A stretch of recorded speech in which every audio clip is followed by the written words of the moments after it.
Yesterday I put out this circular chess puzzle, white to move and mate in 3. There are 2 possible solutions. Feel free to pause the video if you haven't given it a try.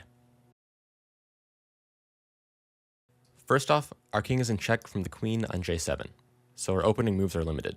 We could move our king to any of these squares, but that would just lose a rook at best. We could also block check with the rook, but that doesn't really accomplish anything. So obviously, let's take the queen. This also puts a black king in check, since although the bishop is blocking the rook, it's only doing so from one direction. So black only has a few possible responses. They could move their knight to either of these 2 squares to block the check, or the king to any of these 3 squares. Moving the king to either p8 or o8 leads to checkmate on the next move from our rook, so we can just rule those out. Let's look at both of the knight moves. The knight can block check on either u7 or a7. Since the knight won't be able to reach any other pieces or really do much of anything on the next move, regardless of which square it moves to, these knight moves are basically the same. We have a couple of moves to look at in this position. We could either take the knight with our rook, putting the king back in check, deliver a check with our other rook, or deliver one of 2 different checks with our bishop. With either bishop move, we run into problems. If we move it to p6, we cut off our rook from defending part of the 6th rank, so the king can escape to either of these squares and then just get out. If we move the bishop to m5, the rook can just simply capture.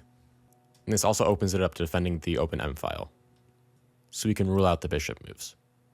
If we deliver check with our rook on t6, we're putting both our rooks on the same rank, so the king can escape in a similar fashion.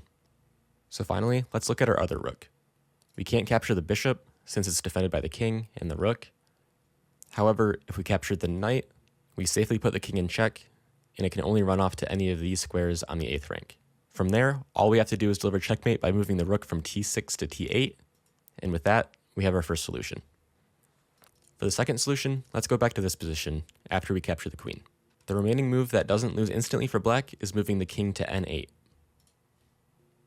Again, we have a couple of moves to look at.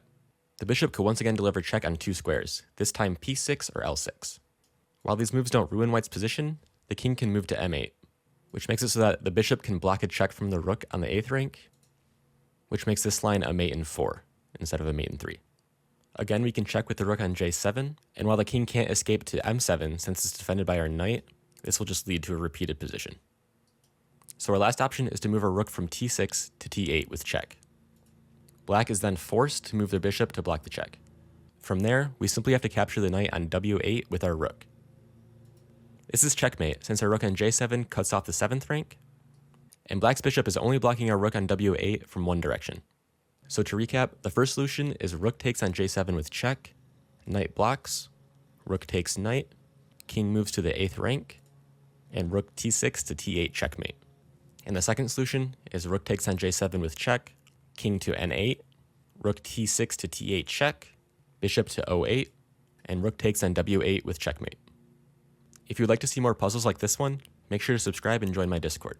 And if you'd like to try circular chess for yourself, it's part of my game, Deckmate. It's currently in beta on Steam, and you can find more info in my Discord server. Also, if you'd like to help me out in YouTube's algorithm, a like and comment would mean a lot. That's all I have for now. I hope to see you in the next video.